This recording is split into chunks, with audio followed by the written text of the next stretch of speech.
road up the mountain hadn't changed much in 25 years, and that surprised me more than it should have. I remember thinking that on the drive up, windows down, one arm resting on the door the way I used to, when Carol was still in the passenger seat, pointing out hawks circling over the ridge. Same switchbacks, same stretch where the pines opened up, and you could see clear down into the valley. Same gravel crunch under the tires once the pavement gave out. I'd been waiting 2 years for this drive, ever since I signed my retirement papers at the utility company. After 40 years of running wire through other people's walls, I'd pictured it so many times that living it felt almost like a memory before it had even finished happening. I built that cabin with my own 2 hands over 2 summers, right after we lost Carol. I want to be clear about that because it matters to everything that came after. I wasn't a man who bought a vacation property because it looked nice in a real estate listing. I was a 52-year-old widower who didn't know what to do with his hands or his evenings, and a friend from the union had a piece of land up here he wasn't using, and he told me, half joking, that I should go build something instead of sitting in my kitchen staring at the wall. So I did. I poured the footings myself. I framed every wall. I ran every foot of wire, because that part, at least, I knew better than anyone.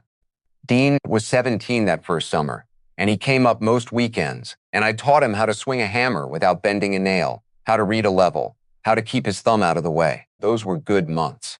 Maybe the best ones I had after Carol passed. So when I finally turned onto the last stretch of drive, past the leaning fence post I kept meaning to replace, and saw curtains in the front windows that I did not recognize, my first thought wasn't suspicion. It was confusion, plain and simple. The kind where your brain tries to hand you the most comfortable explanation before it'll consider anything else. I told myself, Dean must have come up ahead of me to get the place ready. Maybe brought some things from his apartment. Maybe wanted to surprise me with a clean house and a stocked fridge for my first night of retirement. That would have been like him, or at least like the boy I remembered. He used to leave the porch light on for me when I worked late shifts, even after he had his own place. He used to call just to check if I'd eaten. I parked behind a car I didn't recognize either, some newer SUV with a dealer plate frame from 2 counties over. I sat there a second longer than I needed to, the engine ticking as it cooled. Then the front door opened before I'd even made it up the steps, and it was Dean standing there, which should have settled my nerves. Instead, something about the way he was standing didn't sit right with me. He had his hand on the door frame like he was deciding whether to invite me in. Not like a man welcoming his father home, but like a man greeting a guest he wasn't entirely sure was expected. He said, "Dad, you made good time," and hugged me. And it was a real hug, I'll give him that, but there was a stiffness underneath it I couldn't place yet. Behind him, in my kitchen, stood a young woman I'd met maybe 3 times before, Dean's girlfriend, Bianca Lee. She had a small paper swatch of paint colors held up against my kitchen wall, tilting her head at it the way you do when you're picturing a room finished a different way than it already is. She smiled at me, friendly enough, said something about how she'd heard so much about the cabin and couldn't wait to see what we could do with the place. I remember the words, "what we could do with the place," landing strange in my chest, though I couldn't have told you why yet. I just smiled back and said something about how the place had been fine as it was for 25 years, meaning it as a joke. Mostly that was when I saw the folder on the counter, sitting right there next to Carol's old coffee tin, the one I'd left on that same counter. Since the day I built the kitchen shelves around it, the folder had a county seal stamped on the front corner, the kind you'd recognize if you'd ever pulled property records or filed anything with the recorder's office, which I had more than once over the years. I didn't get a good look at the name printed beside the seal, not yet because Dean stepped between me and the counter just then, asking if I wanted help carrying my bags in from the truck, and something in his voice told me that wasn't really a question about my bags. I said, "Sure, thanks," and went back out to the truck like everything was normal, because 40 years of marriage to Carol and 40 years running wire through walls had taught me the same lesson twice over you don't go pulling on a thread in front of people until you understand what it's attached to. Lie. But my hands were steady on those bag handles in a way that told me my mind wasn't steady at all. I'd spent 2 years imagining this exact evening, the quiet, the porch, maybe a fire if the nights were cool enough. I hadn't imagined a folder with a county seal sitting on my counter, or my son's girlfriend picking out paint colors for walls I'd hung with my own hands, or the particular way Dean had looked at me in that doorway, like a man bracing for something he hoped wouldn't come. I carried my bags in slower than I needed to, taking my time on the porch steps, listening. Bianca was still talking when I came back through the door, something about how the light came through the front windows in the afternoon, and how it would be perfect for a reading nook if we opened up that corner by the fireplace, the one where I kept my old recliner and a stack of paperbacks Carol used to read out loud to me on rainy weekends. I set my bags down by the hallway and said the corner suited me fine as it was, and I meant it lightly, but I watched her face when I said it, and I watched Dean's too, and something passed between them that neither one explained. We kept coming up in her sentences. What we could do with the kitchen, how we talked about maybe extending the deck next summer. Let it go the first 2 times because a man can talk himself into believing a lot of things when he wants an evening to go well, and I wanted this one to go well more than I wanted almost anything. But the 3rd time, when she mentioned something about once the paperwork clears, I found myself asking, as easy as I could manage, what paperwork she meant. She looked at Dean instead of answering me, which told me plenty on its own. And Dean did what Dean has always done since he was a boy, when he's caught somewhere he doesn't want to be, which is smile a little too quickly and change direction. He said something about permits, about how they'd looked into what it would take to add a bathroom off the back bedroom, standard county stuff, nothing to worry about tonight. And didn't I want to see the fridge? They'd stocked it up for me, eggs and coffee, and the sourdough bread I liked from that bakery back in town. I let him walk me to the kitchen. I looked at the eggs and the coffee and the bread, and I thanked him. And I meant that too, because whatever else was happening in that cabin, my son had still remembered what bread I liked, but the folder was gone from the counter. I noticed that the way you notice a missing tool from a pegboard, not with alarm exactly, just with the certainty that something had been there and now wasn't, and that somebody had moved it on purpose while I was out at the truck. I didn't ask about it.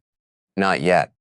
I've learned over the years, both from marriage and from 30-some years, working alongside men who didn't always tell you the whole truth about a job site, that the way to get an honest answer is rarely to ask the direct question the moment you notice something's wrong. You watch a while first. You let people relax enough to stop managing what they say around you. So I stayed easy through dinner, which Bianca had actually cooked. And it was good, better than good, chicken with some kind of lemon sauce that Carol would have asked for the recipe of.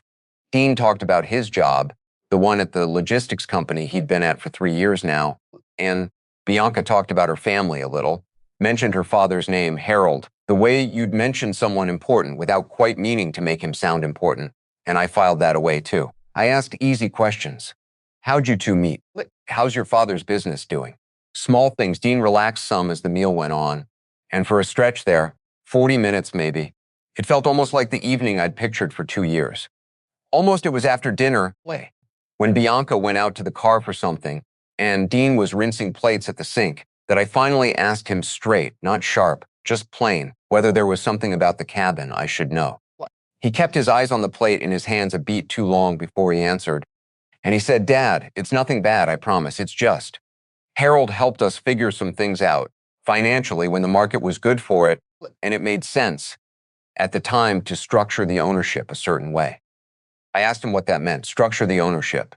He said it was complicated, that Harold understood this stuff better than either of them did, that it was really just paperwork, and he'd explain it properly once he had all the details straight himself. I didn't push further that night. I want to be honest about that, because it would be easy now, knowing everything I know, to tell you I saw through it immediately and confronted with the dish towel still in his hand. I didn't. I told him that sounded fine, that I trusted him, and I went out to sit on the porch by myself for a while, in the dark, listening to the pines the way I used to with Carol. But I wasn't at peace out there. I was doing math in my head, the kind of math a man does when a word like structure gets attached to a piece of property he built with his own hands and financed with money that came out of his own pocket, money that had once briefly needed a little help from a line of credit Dean knew about because I told him about it myself 2 years back when his own finances had gotten shaky, and I'd quietly signed some paperwork at the credit union to help him through a rough patch. I remembered signing that paperwork. I remembered the loan officer, a woman I half recognized, walking me through pages. I read the way most people read pages like that, trusting the summary more than the fine print, because I trusted the people handing them to me, sitting there in the dark. I found myself wondering, for the first time with any real weight behind the thought, whether that afternoon at the credit union 2 years ago had anything to do with the folder that had disappeared off my kitchen counter tonight. I told myself I was probably overthinking it, that a man can talk himself into all kinds of shapes in the dark on an unfamiliar porch, but I also knew myself well enough to know I wasn't going to sleep easy until I found my own copy of that paperwork and read it properly this time. Every word, the way I should have read it the first time around. That night I lay in the back bedroom, the one I'd framed out myself with a window facing east so the morning light would come in early, and I couldn't sleep, so my mind did what it does when it's restless. It went backward 25 years to the first weekend Dean and I drove up here together with a truck bed full of lumber and no real plan beyond a hand-drawn sketch I'd made on the back of an electric bill. I was 52 then, still raw from losing Carol the winter before, and I hadn't told anyone, not even Dean, how much I needed a project that would tire my body out enough to let my mind rest. He was 17, all elbows and opinions, the kind of teenager who argued with you about everything except the things that mattered. And mostly he'd come along that first weekend because his friends were busy and I'd asked him twice. I remember handing him a hammer and watching him bend the first 3 nails he tried to drive. And I remember not laughing at him because Carol would have told me not to, and because I could see he was embarrassed enough on his own. By the 4th nail, he'd figured out the angle, the way you let the hammer's weight do the work instead of your arm, and something in his face changed when it went in clean. He looked over at me for it, the way boys do when they want you to have seen it. I had. I told him, that's it, that's exactly it. And he drove the next 20 nails without a single bent one. And I remember thinking, watching him, that grief has a strange way of making ordinary moments feel enormous. That whole summer felt enormous. We framed the walls together, the two of us, and sometimes my friend from the union on weekends when he could spare the time. And by August, we had a roof up and a floor you could stand on without hearing it creak. And Dean had learned to read a level and keep his thumb clear of a hammer. And somewhere in all that sawdust and sweat, I'd started sleeping through the night again for the first time since Carol passed. The second summer, we finished the inside. I ran the wire myself, every foot of it, because that was the one thing on that whole property I wasn't going to trust to anybody else, not even a licensed electrician friend who'd offered to help for free. Dean helped me pull cable through the walls, held the flashlight when I was up in the crawl space, learned what a breaker panel was for before most kids his age knew what a breaker was at all. I remember him asking me once while we were running wire to the kitchen whether I built the place because of Mom. I told him the truth, which was yes, partly. And also because I didn't know what else to do with my hands anymore. Now that the house we'd shared didn't have her in it either. He didn't say much back. He just kept holding the flashlight steady. And I remember being grateful he didn't try to comfort me with words, because at 17, he already understood that some things don't need to be talked through, just sat with. We finished the kitchen shelves that same week, the ones where I later set Carol's coffee tin. I remember telling him this cabin was going to be the place I came to be quiet, when I was ready to stop working and just be quiet for a while. He said that sounded like a good plan, Dad. He was 17. He meant it. I came back to the present slow, the way you do out of a memory that deep, and the bedroom around me felt too dark and too unfamiliar for a place I'd built with my own hands. I got up sometime after midnight, quiet as I could manage, and went out to the truck to dig through the old metal filing box I kept behind the driver's seat, the one with copies of every important paper I owned. Insurance, the truck title, Carol's old records, what should have been my copy of the cabin's deed, and the paperwork from that credit union visit 2 years back. I found the insurance, I found the truck title, I found Carol's records exactly where I'd left them. What I didn't find, no matter how many times I sorted through that folder, was my copy of the deed, or the full packet from the credit union, the one I remembered signing page after page of on a Tuesday afternoon with a loan officer whose name I was starting, slowly, to recall. I sat on the tailgate a long while after that, in the cold, the same way I used to sit out back of the house after Carol passed, when sleep wouldn't come and there wasn't anybody left to talk it through with at that hour. I told myself there could be an easy explanation. Papers get misplaced. Papers get left in a different box, a different drawer, back at the house in town instead of out here where I'd assumed I kept everything important. But underneath that reasonable, comfortable explanation was a colder one starting to take shape, and it had a name attached to it now, one I'd heard for the first time tonight at dinner. spoken easy and proud by a young woman picking out paint colors in my kitchen. Harold. Next morning, I woke up before either of them. The way I always have, 40 years of early shifts doesn't leave a man easily, even in retirement. I made coffee in my own kitchen, quiet. I stood there a long while looking at the spot on the counter where that folder had been the night before, now bare, wiped clean like it had never sat there at all.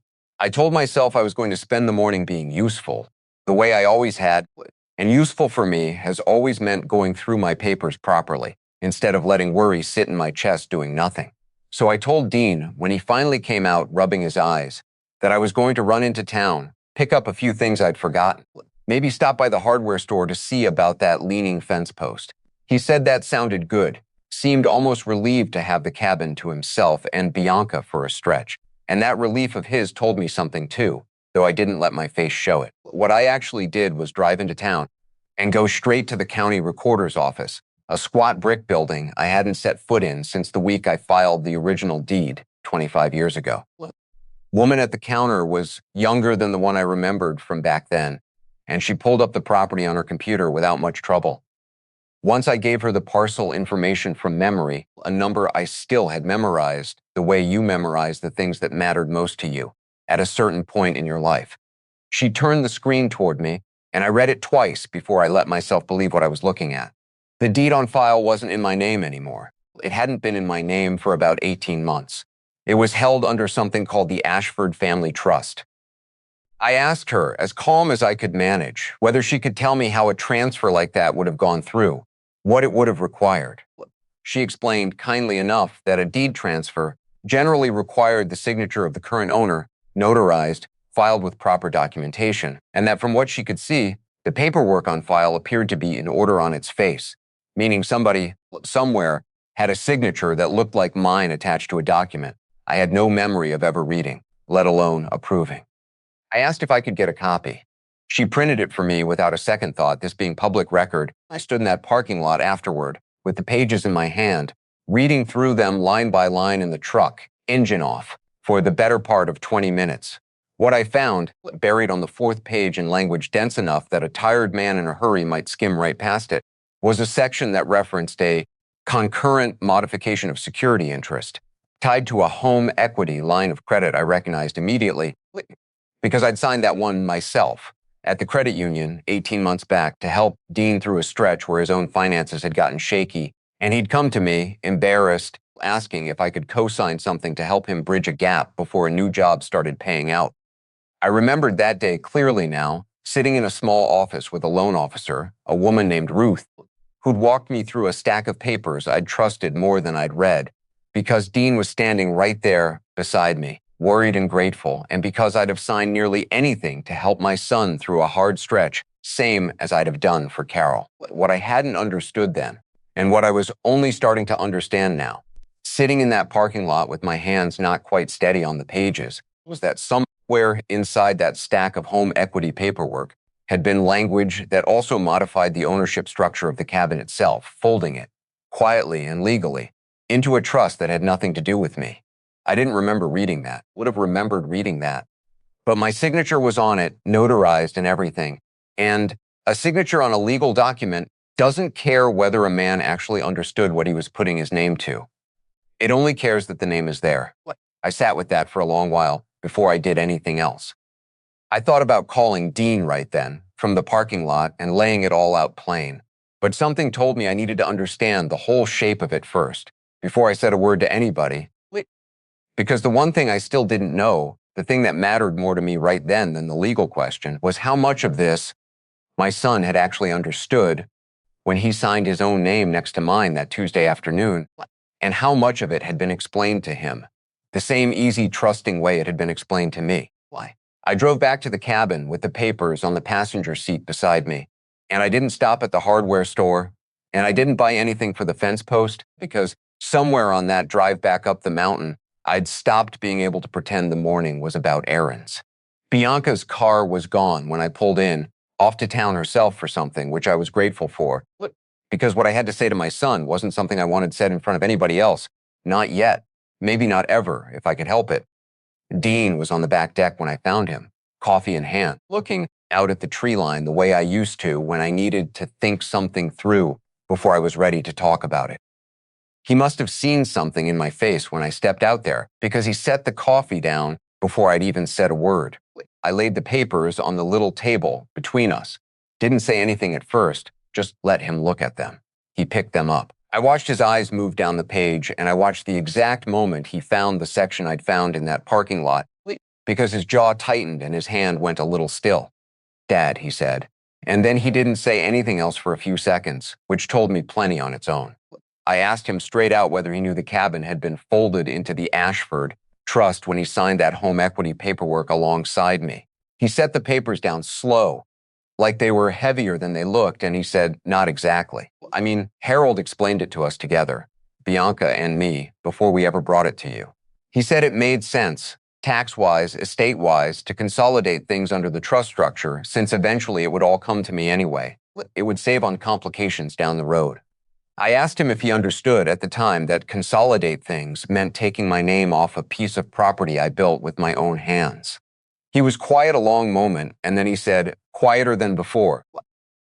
I didn't think of it like that.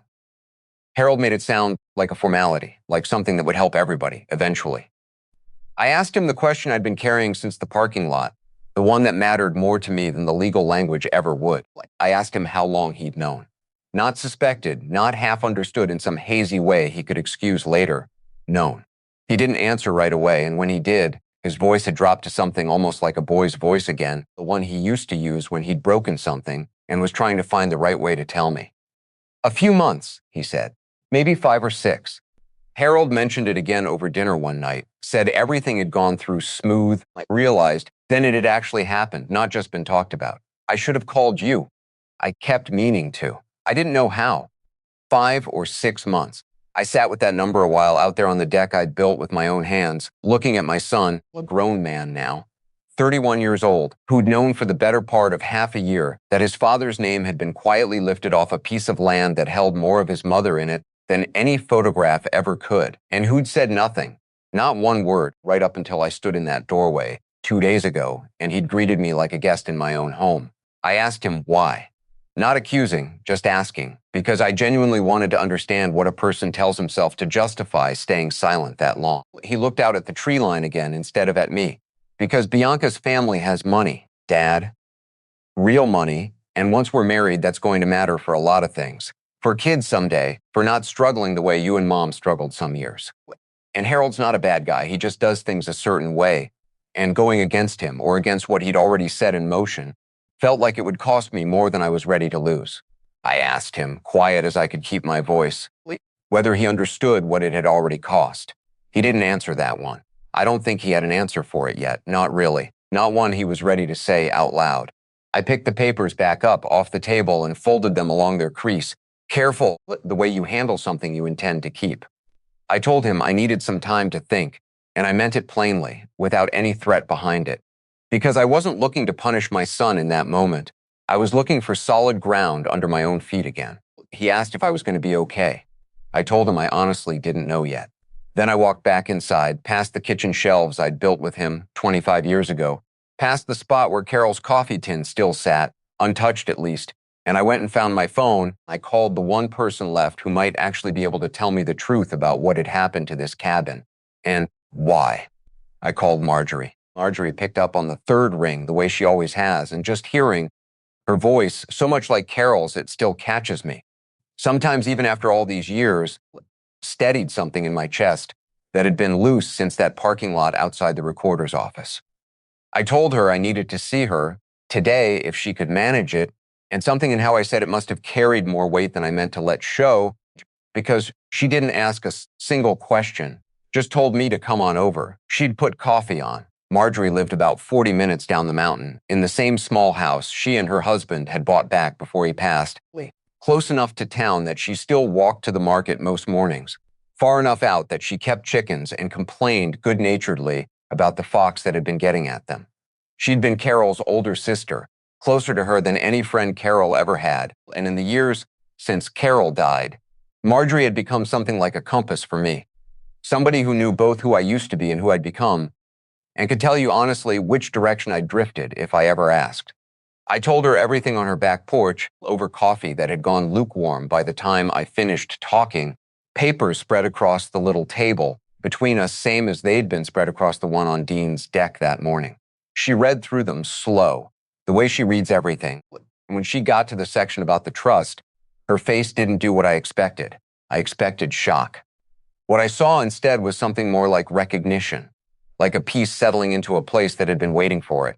And that told me, even before she said a word, that Marjorie already knew something I didn't. "Roland," she said, setting the papers down careful. "I need to tell you something I should have told you a long time ago, and I'm sorry I didn't."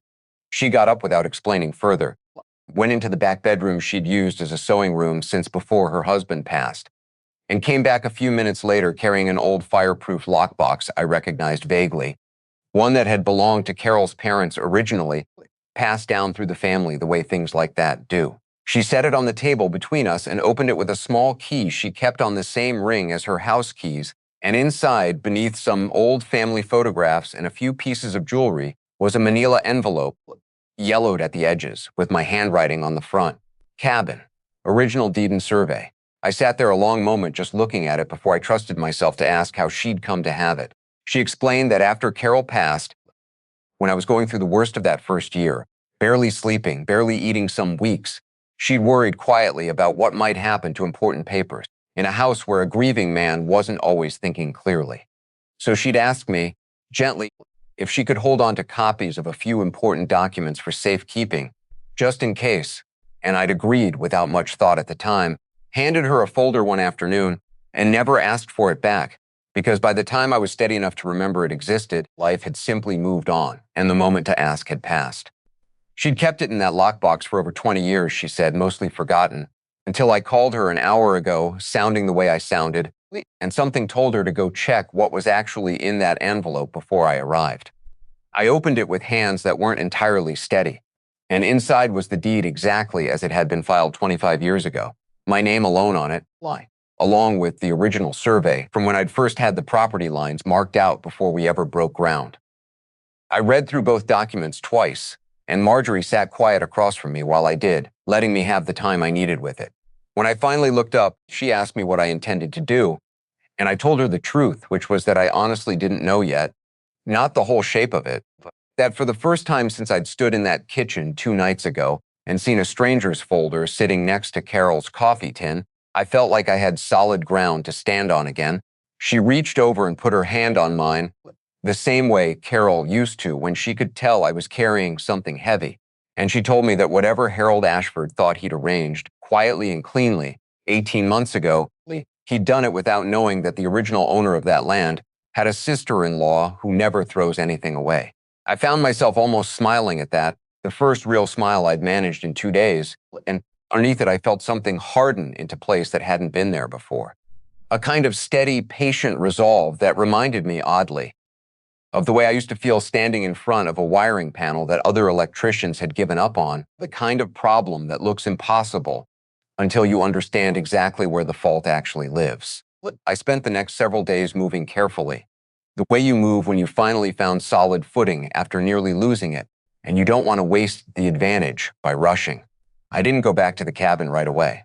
I told Dean over the phone that I needed a little more time, and he didn't push, which told me he understood, at least in part, how much damage had actually been done. Instead, I drove into town and made an appointment with a real estate attorney a friend from the union recommended, a woman named Patricia Nolan, who'd handled property disputes for 30 years and had the kind of calm, unhurried manner that made me trust her within the first 10 minutes of sitting across from her desk. I brought her everything, the trust paperwork from the recorder's office, the home equity documents I'd since pulled a copy of from Ruth at the credit union, who was retired now, but still remembered me well enough to help me track down the original file, and the envelope Marjorie had kept safe for over 20 years. Patricia went through all of it methodically, laying pages side by side on her desk, and the longer she read, the more I watched her expression shift from professional patience into something sharper, more focused, the look of somebody who's found a thread worth pulling. "Mr. Voss," she said eventually, "I want to be straightforward with you. What I'm seeing here isn't a gray area. The language buried in this home equity modification doesn't just reference the cabin.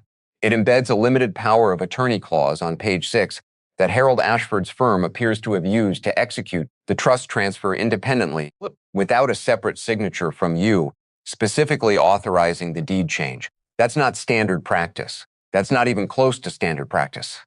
She asked if she could keep copies to look into something further, a hunch she didn't want to name yet. I told her to take whatever she needed. It took her 4 days to come back to me, and when she did, she asked me to come into the office rather than explain it over the phone, which told me before I even sat down that whatever she'd found was bigger than my own situation. She'd pulled county records going back nearly a decade, cross-referencing the name of the firm Harold used to structure the Ashford Family Trust, and she'd found 2 other properties, both smaller, both belonging to older men, without much family around to notice, where a strikingly similar pattern had played out. A home equity or refinancing document drawn up through the same associate at the same firm, with language buried deep enough in the paperwork that neither owner appeared to have understood what they were actually signing until it was already done. One of the men had passed away 3 years ago without ever contesting it. The other, according to public filings, had eventually sold his interest back to the trust at what looked, on paper, like a fair market price, though Patricia suspected, without proof yet, that the man simply hadn't understood he'd had a stronger legal position than he was told. Why? I sat with that for a long moment, feeling something colder settle into my chest than even the betrayal at my own kitchen counter had managed to put there. This wasn't a one-time misunderstanding between family members who loved each other and got the details wrong. This was a pattern, deliberate and practiced, run by a man who understood exactly how much an older man's trust in his own family could be turned into a signature on a page nobody read closely enough. I thought of Dean, standing on that back deck, telling me Harold wasn't a bad guy, he just did things a certain way, and I felt something in me go very still and very clear, the way it used to go still and clear, right before I found the exact break in a wiring fault that had been driving an entire crew crazy for a full shift. Patricia told me my case was strong, stronger than most she saw in this kind of dispute, because I had something the other 2 men apparently hadn't, an original deed predating everything, held safely outside the reach of anything Harold's paperwork could touch. She said we could likely get the transfer voided cleanly, without even needing to prove intent to deceive, simply on the grounds that the power of attorney clause had been improperly executed. But she also asked me, carefully, whether I wanted to pursue this quietly, through paperwork and negotiation, or whether I wanted it handled in a way that would put Harold's broader pattern on record, which could take longer and would almost certainly become uncomfortable for my son and his relationship with Bianca. I told her I needed to think about that, and I meant it because, for the first time since this whole thing started, the decision in front of me wasn't really about paperwork or property lines anymore. It was about what kind of justice I actually wanted, and whether I was willing to let Dean's future with Bianca factor into how hard I came down on the man who'd quietly tried to take his mother's cabin out from under both of us. I decided, in the end, that quiet wasn't going to cut it. Not because I wanted to punish Dean or ruin what he had with Bianca, but because I kept thinking about those 2 other men, one of them gone now without ever knowing the ground had been stolen out from under him. And I couldn't square it with myself to let Harold walk away clean just to spare my son an uncomfortable conversation. I told Patricia to move forward properly, on the record, and she said she'd request a meeting with all parties before filing anything formally, which was standard practice, and would give Harold a chance to resolve it without a public fight if he chose to. The meeting happened on a Thursday afternoon at Patricia's office, a conference room, with a long table that suddenly felt too small once everybody was seated around it. Dean came. Bianca came, looking pale and uncertain in a way that told me she hadn't fully understood what her father had done until very recently either. And Harold came, in a suit that fit too well for a Thursday afternoon meeting about a mountain cabin, carrying himself with the kind of easy confidence of a man who's had these conversations before and always come out on top. He started before Patricia had even finished laying out the documents, saying this was clearly a family misunderstanding that had gotten blown out of proportion, that the trust structure had been designed with everyone's long-term benefit in mind, and that he was frankly surprised I was treating a sound piece of estate planning like some kind of theft. I let him talk. I'd learned that much from 30 years of watching difficult men on job sites, let them talk themselves all the way out onto the branch before you saw whether it would hold their weight. When Patricia laid the original deed and survey on the table, the ones Marjorie kept safe for over 20 years, Harold's expression flickered, just barely, before he recovered it. He said the original deed was interesting but ultimately immaterial, since the trust transfer had been properly executed under the power of attorney clause in the home equity documents, which he characterized as standard boilerplate language his firm used routinely. Patricia, calm as ever, told him that a limited power of attorney used to execute a deed transfer without a separately witnessed authorization, specifically naming that transfer was not standard, and that she had already flagged 2 other properties structured through his firm with a nearly identical pattern, one of them involving a man who'd since passed away. That landed the way I hoped it would. Harold's easy confidence didn't crack exactly, but it thinned, just enough for me to see something underneath it. And for the first time since he'd walked in, he stopped talking about estate planning and started talking carefully about how any confusion could certainly be resolved to everyone's satisfaction without anybody needing to involve outside parties or make this more complicated than it needed to be. It was Dean who spoke next, and it surprised me because up until that point, he'd been sitting quiet beside Bianca, looking like a man caught between 2 rooms with the doors closing on both sides. He said to Harold, not to me, that he thought the meeting had gone far enough that his father had built that cabin with his own hands after losing his wife, and that no amount of estate planning language changed the fact that what had happened wasn't a misunderstanding, it was something done behind my back and kept from me for months afterward. Bianca reached for his hand under the table, and I watched Harold's jaw tighten at his own daughter's boyfriend, contradicting him in front of an attorney. And for one long, uncertain moment, I genuinely didn't know which way Dean was going to go if his future father-in-law pushed back hard enough. Harold did push back, sharper now, reminding Dean quietly that a great many things in his and Bianca's future depended on family relationships staying smooth, on nobody making enemies out of people who'd be sitting across the table at every holiday for the next 40 years. I watched my son's face while Harold said it, watched him weigh, right there in front of me, everything he stood to lose against everything he'd already let slip away by staying silent this long. And for a moment, one bad cold moment, I thought he was going to fold, the same way he'd folded 18 months ago when Harold first explained how convenient it would be to consolidate a piece of land that had never been Harold's to touch. Dean didn't fold. He sat there another second or two, long enough that I felt my own chest tighten waiting on him. And then he looked at Harold and said, steady in a way I hadn't heard from him since he was a young man still finding his footing, that he wasn't interested in smoothing anything over that had been built on taking something from his father without his knowledge. He said if that cost him standing with Harold's side of the family, that was a cost he'd rather pay now than carry for the rest of his life, because he'd already carried it silently for 6 months, and it hadn't gotten any lighter, only heavier. Bianca didn't let go of his hand. If anything, I saw her grip tighten, and when she spoke next, it was to her own father, quiet but clear, telling him she hadn't understood what he'd actually done until this week, and that she wasn't going to sit there and help him talk his way out of it now that she did. Harold looked between the 2 of them, and something in his face finally gave way. Not into an apology exactly, but into the flat, practical recognition of a man who understood he'd run out of room to maneuver. He asked Patricia what resolution would satisfy us without dragging the other 2 properties into a public filing. Patricia told him plainly that the cabin transfer would be voided in full, restoring the deed to my name exactly as it stood before, with all associated costs, filing fees, and her firm's time covered by him, and that as for the other properties, she couldn't promise silence, only that we weren't required to pursue them ourselves, though the record now existed and would exist regardless of what he agreed to today. Harold signed what needed signing that afternoon, quieter than he'd walked in and left without much more said, and Bianca stayed behind a moment to tell me, with tears she didn't bother hiding, that she was sorry, genuinely sorry, and that she loved that cabin too much herself to have ever wanted it built on something like this. The paperwork took another 3 weeks to fully process through the county, longer than I expected, but Patricia walked me through every step. And eventually a clean, updated deed arrived in my name alone, exactly as it should have read the whole time, sitting in my mailbox in town like it had never been anything other than mine. I drove up to the cabin that same afternoon with the deed on the passenger seat, Same spot where those truss papers had sat weeks earlier.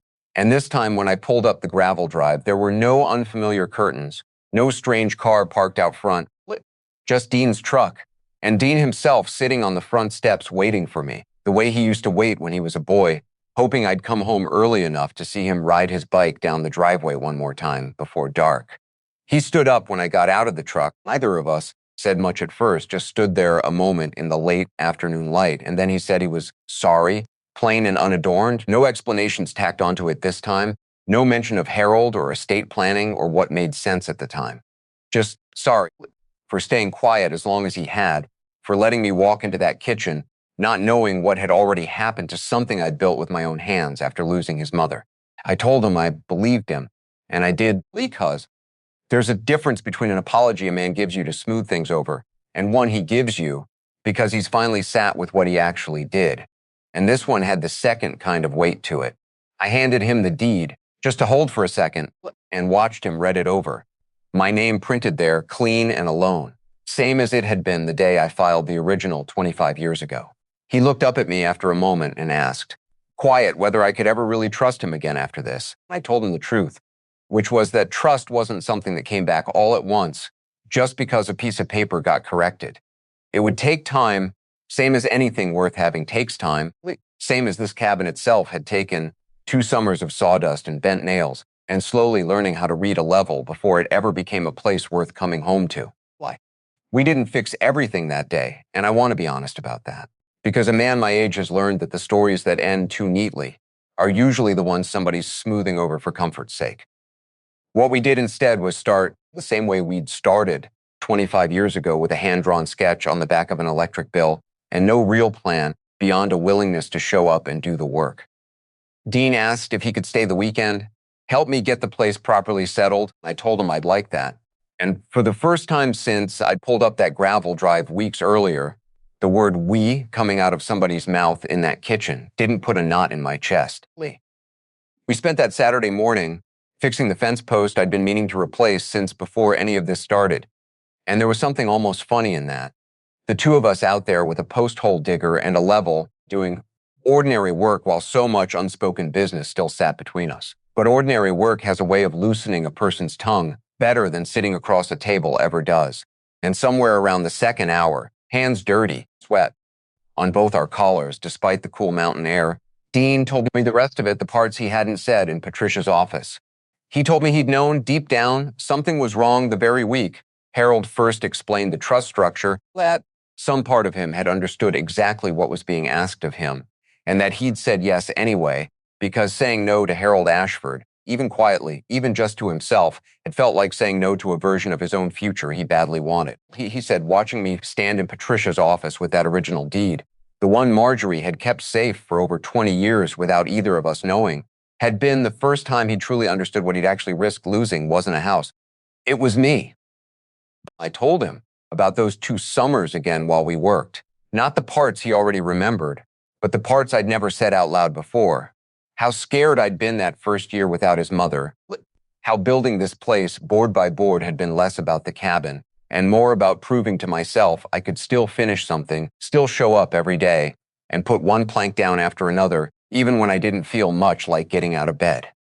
I told him I'd never said any of that to him at 17 because I didn't think a boy that age needed to carry his father's grief on top of his own. But that maybe I'd been wrong about that. Maybe some things are better carried together than carried alone and hidden. By Sunday evening, we had the fence fixed, the kitchen shelves reinforced, and a small crack in the porch railing patched that I'd been putting off for longer than I wanted to admit. Bianca came up that evening too, tentative at first, unsure of her welcome, and I met her at the door myself this time and told her plainly that whatever her father had done, I didn't hold it against her, not after watching her stand her ground against him in that conference room. She teared up again at that, and Dean put his arm around her, and for a little while the 3 of us sat out on the back deck as the light went gold over the tree line, not talking about trusts or deeds or any of it, just talking about nothing much at all, the way families are supposed to. Marjorie came up the following weekend, and I walked her through the cabin room by room, showing her everything Dean and I had fixed. And when we got to the kitchen shelves, she reached out and touched Carol's old coffee tin the way she always does. gentle, like greeting an old friend. Lullaby. She told me Carol would have been proud of how I'd handled all of it.